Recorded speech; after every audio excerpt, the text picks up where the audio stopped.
try not to get used to this upload schedule, because soon I'm going to start a lot more building, and that will dramatically reduce the amount of time I have to upload. So I've done this video maybe 5 times now. Part of that is because of the 3.7.3 patch, which made a few small changes, but most of it is because I learned a little bit more about how plasma explosions worked and decided I had to redo the video. As a result, I've learned a lot about plasma explosions, but if you do as well, that can hardly be considered my fault. What really predicated this video was that I was making plasma anti-aircraft guns, and I was finding some very inconsistent results. I made them rapid fire, they would hit a hake a few times, send it into a death spiral, and wouldn't be able to kill it because they were too slow. I would crank up the number of charges, and it still wouldn't kill the hake. No number of charges would kill it. And I thought, that's weird. It's supposed to work kind of like impact, right? Why isn't it killing a hake with, 30, 40,000 damage? So I started experimenting, and it really taught me a lot about how plasma explosions work. Although I did do the hake testing before the 3.7.3 patch, and it did dramatically change the numbers. The concepts discussed here will likely not change, but the numbers probably will. So 1 million damage turned into a little more than 3,000. That's 0.35% of the damage was actually done. If I did this before the 3.7.3 change, it would get to about here before it stopped, from 1 million damage. Now obviously this is the absolute worst case, because the more connectivity you have between blocks, the more damage it does. That's the one thing that we really know about plasma explosions. But what is actually happening? Well, from what we've been told, and from what I've tested, this block is destroyed by the plasma damage, and then the overkill damage is used for a plasma explosion. It will attempt to flood fill into neighboring cells, and then it looks at the ratio of air to material, runs that through some undetermined function that we have not been told, multiplies the plasma explosion damage by a ratio that is determined by that function, and then it divides that damage up between the actual blocks that are there, in which case there's just this one, applies the plasma damage explosion to it. 50% of the damage actually dealt to the block, so what the health of the wood block is then recycled for the next explosion, as well as all of the overkill damage, and the process repeats itself. So here it would find 4 air blocks, 1 already destroyed block, which I suspect counts as a connected block, may not be counted at all though, there's no real way for me to tell, and then 1 connected block, and etc, etc, etc. So if this factor is less than 1, and the health of the block is low compared to the plasma explosion damage, this will be exponential decay. If the factor is greater than 1, this will be exponential growth, so the damage will increase. There's nothing in the patch notes that, when you read them, especially the initial release notes, that really suggests that there can be exponential growth. But there can. And I'll demonstrate that. So let's turn this damage down a little bit, because otherwise it's going to exceed the bounds of my testing area, at least for the wood one. So let's click here. And there was something in the patch notes that said that when you do this damage to a flat wall, or it didn't actually say when you do this damage to a flat wall, it said if there's basically less connectivity than a flat wall, the damage will be reduced. It sort of suggests that if there is a flat wall, the damage will stay the same. I don't think it actually looks to see if the wall is flat. I think it does what I discussed earlier. So we'll click here. Maximum 100,000. It did 160,000. So 60% damage premium, right? Well, no. There's actually a damage penalty. Because if I wasn't losing any damage at all, any damage actually applied to the blocks would receive a 50% refund, assuming it destroyed the blocks, which in this case the vast majority of the blocks were destroyed rather than damaged. Obviously, any of the damage to these blocks doesn't get refunded, so a little bit of an error here, but roughly speaking, the progression would be 1 plus 1/2 plus 1/4 plus 1/8, etc. It's a geometric series, it sums to 2. So if there is no damage penalty or no damage bonus, I would expect 200,000 damage. A little less though, but I think there aren't enough blocks here to lose 40,000 damage. Maybe I'm wrong. Maybe it's actually not penalizing damage at all, but I think it is a little bit. And the reason is because I think it just checks connectivity ratios. So the amount of air in each new flood fill iteration compared to the number of blocks. And that varies in this case. Each iteration is going to see a different ratio. That's not true of everything. In the linear case and the flat case, it's relatively constant, except for the very first tick. Although, even that's arguable in the linear case, depending on how it actually checks connectivity.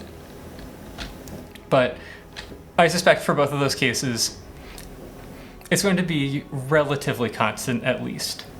Here though, no, it's variable. So what you'll see, especially if you do this testing yourself, is if you set different amounts of plasma damage and shoot at different targets, you will get different ratios of damage in to damage out. And the only thing that that ratio depends on is the geometry of your hole. Rather, the radius of the hole that you generate. Not the shape, but the radius.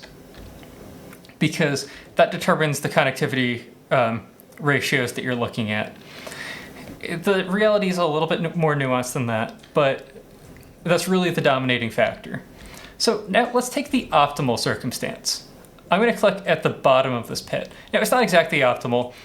You could make something that looks like the waste chute from the Death Star. However, you are not Luke Skywalker. Your AIs are not Luke Skywalker. You are not going to put a plasma channel down that waste port. So let's make it look more like two plasma shells just happen to hit the same spot in a block of armor. Okay, 587%. That is significantly more than 200%. That means that at least at some point we were seeing the exponential growth. There are two things in effect here. One, as explosion expands, more and more air is being revealed, and it did slightly exceed the bounds of my testing area, so there's a little bit of air there as well.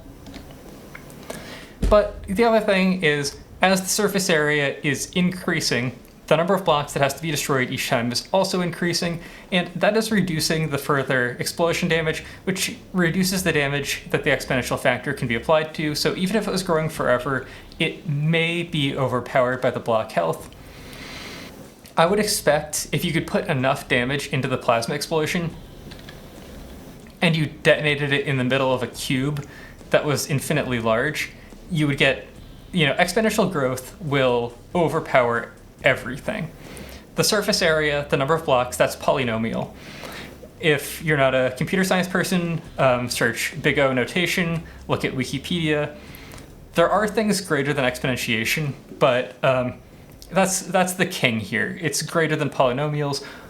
The exponential growth factor is all that matters. However, plasma has damage caps, so they're below the limit of the plasma explosion going critical, so to speak, and detonating an entire craft. Let's look at some less optimal cases. Here's a flat plate. This is spaced armor. This is not 3 blocks thick. This is 1 block thick. So it's demonstrating that it does not propagate through air gaps, and we're getting about 1/3 damage here.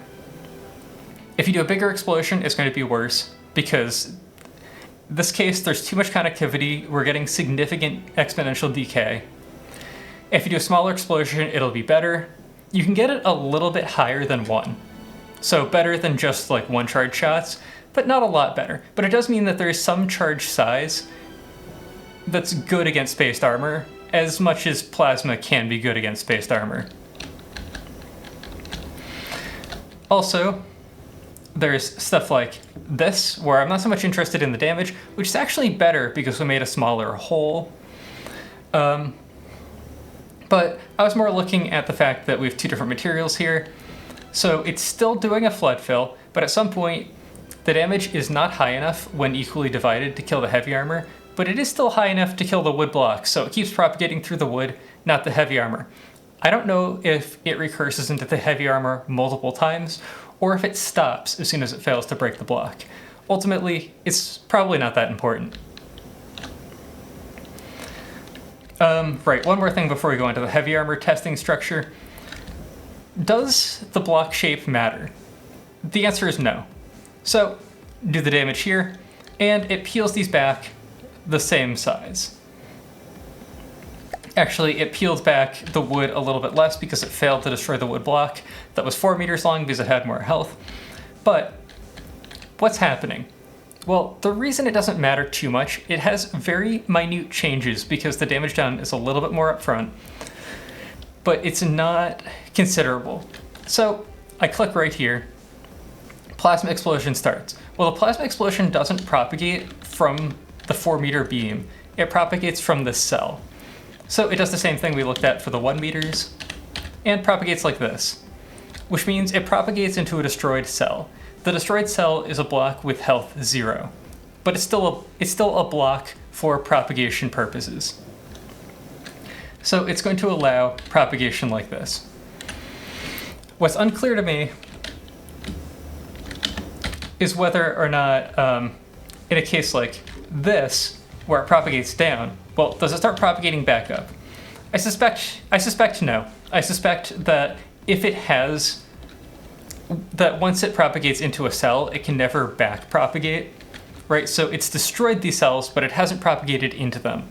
But this is speculation, and a lot of the things I'm going to talk about here are speculation, but I think damage will not backtrace, because otherwise plasma explosions would take forever to calculate, it'd be really slow, it'd be miserable.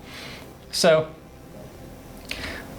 I think they'll keep propagating through these unexplored but destroyed cells, using his flood fill algorithm as though there were 0 health blocks, and it behaves largely like they were just all 1 blocks. The difference is very minimal. So I made this and this almost entirely out of 1 meter blocks because that shows the explosion shape much better. Oh, right, one more thing. Keep forgetting. So what are other circumstances? I've still got the set to 100,000 damage, so you can get other things like, well, let's hit a corner. Okay, about a third. That number will change depending on how much we take out of the corner, but in this case, roughly a third. Smaller explosion, better. Larger explosion, worse, because we're seeing exponential decay. Here, roughly 2/3. But similarly, exponential decay, so smaller explosion will be better, larger explosion will be worse, but the exponential decay is slow enough that there's damage recycling, so there may be some optimal size that's not just a single point. Because these cases I've shown were still worse than just 1-point plasma shots that do not generate a plasma explosion. If I set this to the right size, oh dear, I killed it. Oh, okay, I only detick down. I never clicked that button, so I didn't really know what it does. So that was almost 1. And that was a pretty bad case. The quarter case is slightly better. Still about 1. But likely there's a size that'll be at least slightly positive. And you'll see a lot, even fighting the optimal craft, that they'll either be round, they'll have features, you'll hit them, you'll get this kind of case, where you get damage penalties. Now, plasma guns do give bonus damage the more charges you put in. It's not as significant, though, as the effects that we're looking at here. These will tend to dominate, especially if your baseline is a plasma gun with 3 or 4 charges, where it never suffers that much from exponential decay, but still gets a little bit of bonus from recycling. If that's your baseline, and it already receives a pretty significant chunk of the bonus for number of charges going in, starting to go to bigger and bigger shots is not going to look that enticing. And that's even at 3.7.3, which I believe was advertised for being better for smaller shots, even though it's actually the opposite. It's better for larger shots. I did a round of testing before this, and it was savage for large shots. They really did not fare very well. It is much closer now. So let's crank it back up to 1,000,000. We're on heavy armor. 200 charges, which is the most it has let me put into a gun, is less than 1,000,000 damage. It's around 420,000. So we got a 72% damage premium. That's still less than neutral. But we can click here instead, and we wait. I don't think it's the flood fill algorithm for the plasma damage explosion. That should be almost instantaneous. I think the game does other stuff around connectivity checks and pulling data in and out of the rendering pipeline that takes longer. So this was almost 900% damage. This is about the best that I've seen. If I actually repeat the same thing from wood, I think it's worse. If I do a bigger cube of wood and drill straight into the center and don't have this air space, I think it'll actually be better than that. I don't think 900% is actually the cap from a 1 million damage plasma explosion, but I'm unsure. I haven't seen any real reason to test it. So this is a relatively quick, although it's 16 minutes now, but a relatively quick overview of what I've learned about plasma explosions. And we'll go into practical stuff here in a moment. And by practical stuff, I just mean watching things explode. That's as practical as we're going to get. The one thing that I should say that I learned from this is that there is still use to large damage shells, because if an enemy craft has high connectivity, the shape of it isn't random. And by that, I mean, if you have a plasma explosion, it will always leave a shape like this, where every alive block is the same Manhattan distance from the epicenter, assuming that the blocks have relatively similar health, and even if they don't, it'll still look fairly similar to this. That means that if you manage to hit 2 shells onto the same spot, and they're sufficiently centered in the craft, you'll always get a scenario like this, where your second shot does very good damage. So to me, this suggests that if I want to shoot a 200 charge shot, I might as well make 4 barrels that shoot 50 charges each in a fusillade, or, 4 barrels each that shoot 200 charge shots that just aren't as rapid fire. So now that that's done, let's blow some stuff up. So here's a familiar site, and the reason we're looking at a familiar site is I really wanted to compare apples to apples. We heard plasma guns are about the same compactness as missiles for firepower per volume. So I took these turrets and I put plasma inside. And I tried to keep the ratio of filled space about the same. There are some problems with my Tetris, but it's not terrible. So there's some inefficiencies, there's some stuff I didn't fill. I couldn't get these to connect to the back side of the mantlet, even though I've seen other people do it. Maybe only the linear connectors connect to the back and the connector hubs don't, or maybe something was just being weird on my computer, I don't really know. I also managed to get an accelerator that was longer than 16 meters once, and I could never repeat it. I got a 32 meter one once, which is enough for me to keep the mantlets in their normal place. And then I tried to build all the mantlets in their normal place, and then when I went to go and put all the barrels on, they didn't reach out of the turret because the 5th season had the mantlets really far back to be just a little bit better protected.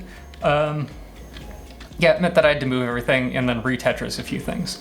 The other thing is that these guns are primarily meant to be more towards rapid fire, where they may still be, some of these may still be using a lot of charges, but they're not using all of their charges. And that's important because it means that I do not have to have equivalent numbers of generators on each chamber to avoid having some chambers wait for other chambers. So I just filled the space with generator stacks, and since they're designed to be somewhat rapid fire, it means that they're almost all generators.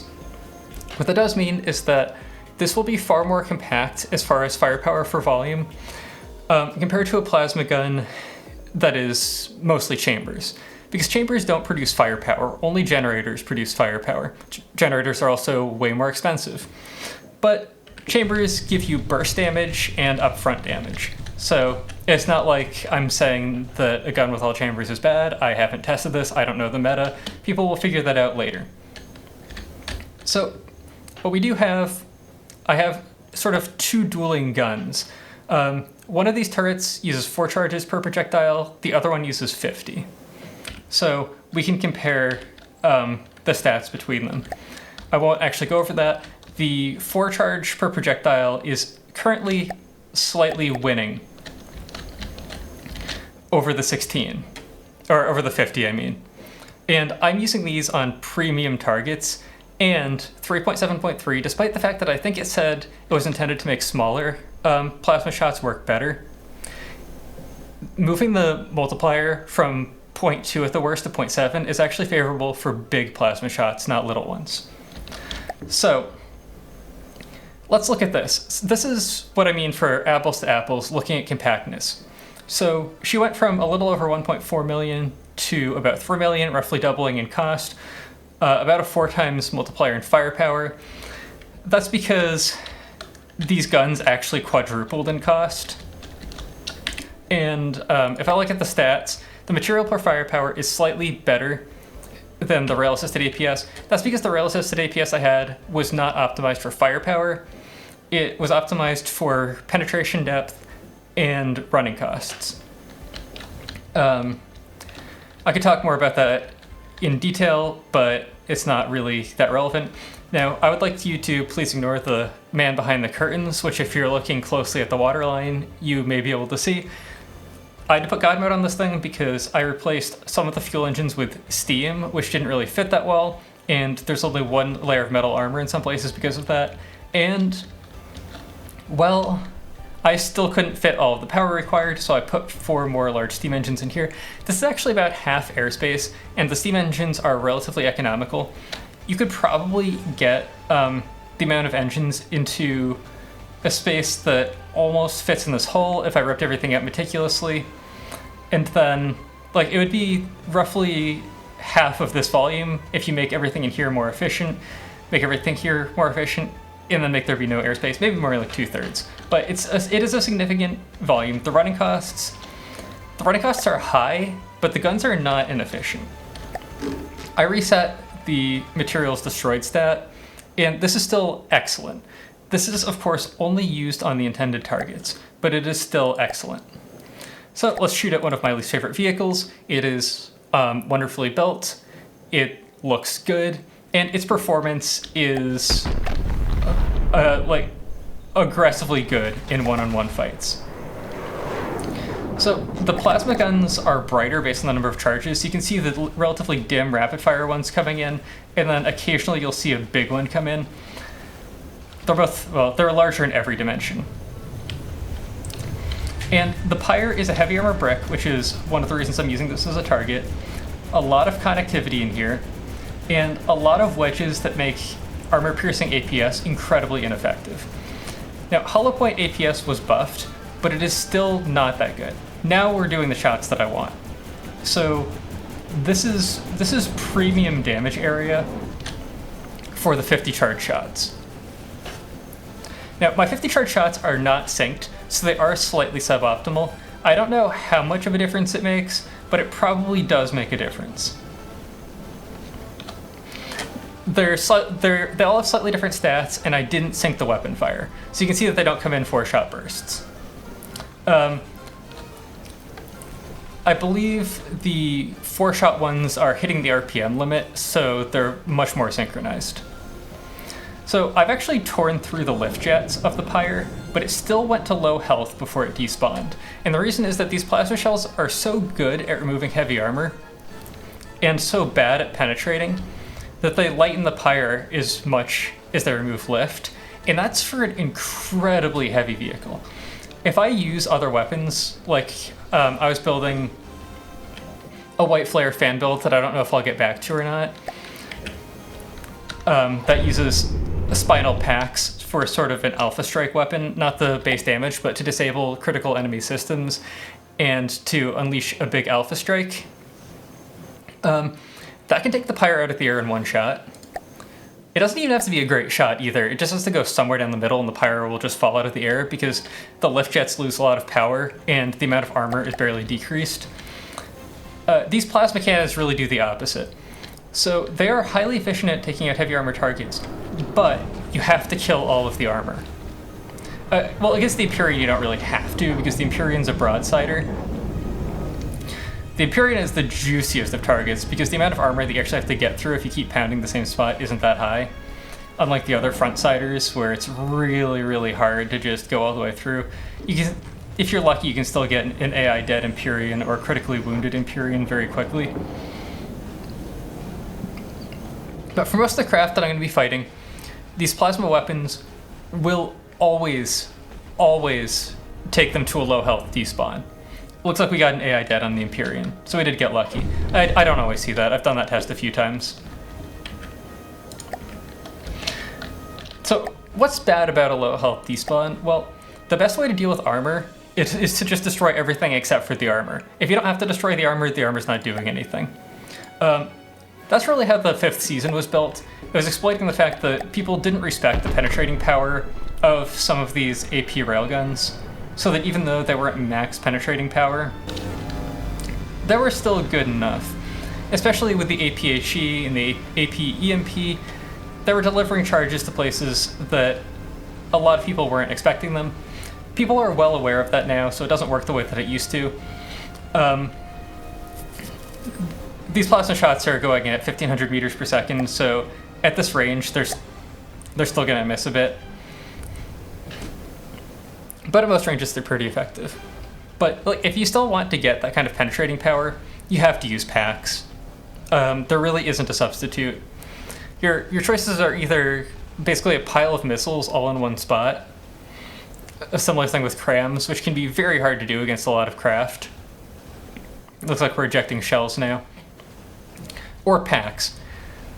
Now, packs are so energy inefficient that if you're not just gutting the enemy vehicle, it can be very difficult to actually deal more cost and damage to the enemy than you're burning in fuel. But you can build a pack for 400,000 that shoots, I'm trying to remember how many mine shoots, if it's 10 or 20 shots, and each shot can rip all the way through the Crucible from front to back. So you can do a lot of damage. Or I shouldn't say a lot of damage because the amount of damage is way less than plasma, but you can take out a lot of critical subsystems, and then you just don't have to fight the enemy vehicle on even ground. If you're fighting an enemy vehicle until they get to low health, it's going to be a hard fight to win, especially if they're not. Like, if you're using a broadsider, and a lot of these Scarlet Dawn vehicles have good penetrating power on some of these volleys. We popped their main gun. It's a frag gun, I think, or at least has AP frag rounds in it. Hopefully I don't crash the computer. And it's dead. I completely lost my train of thought, unfortunately.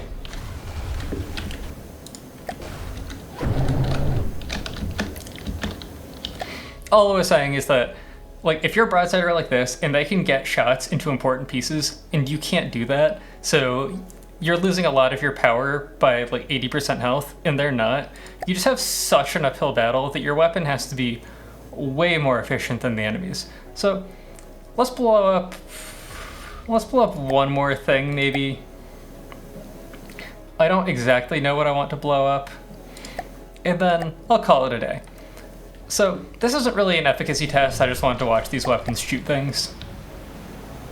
And kind of, I did this as well to very quickly get a gauge on the damage efficacy. Oh, lost the block I was toggled onto. So, these propellers are a very good shield against plasma, not the rapid fire shots. But the 50 charge shots really do not like it. However, looks like she's already lost lift. Ooh, just barely staying above the water. The Gaijis is not tanking very well for her cost.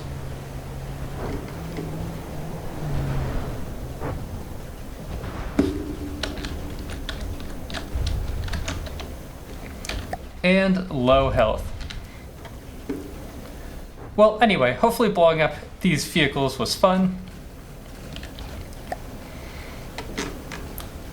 Let's look to see if this has changed at all. Actually, that moved a little bit. Her efficiency went up a little bit. Maybe I forgot to resave her after I reset the stats for the 3.7.3 change. But let's see, I'm getting almost 60. So this is the 4 charge one. 60, 60, 55. So about 60 on average. Some a little higher, some a little lower. And like 3 or so for the energy. That's better than I was doing with rails. But again, the rails penetrate and the plasma don't. And penetrating shells are always better for the same cost. Ooh, 37. This is on the 50 charge side. 85. That hit something juicy. 63. 54. So actually, those are a little more high rolling, but they're actually pretty comparable. However, this is only shooting at vehicles that are incredibly optimal for plasma. If I shoot at anything else, the 4 charge ones are going to be incredibly favored compared to the 50 because they don't suffer as bad decay because they're not propagating for as many iterations, although they don't get the same benefits from the good shots. It's just, against these juicy targets, if these look so similar, I might as well go for the 4 charge per shot one, because it's going to be more flexible. Now, I should retest against smaller vehicles where I just want to destroy the whole thing in one shot, like the Hakes. Maybe there's a reasonable threshold where you can blow them up in one shot, now that the 3.7.3 patch has come out. And if you're watching this in the future, the numbers may be so completely different that it's completely irrelevant, and you'll have to look to see what the latest one is. But all the other information other than those ratios will probably be the same, so hopefully this will be relevant for a while. Anyway, that's all I've got for this episode. I hope you enjoyed watching, and I will see you in the future.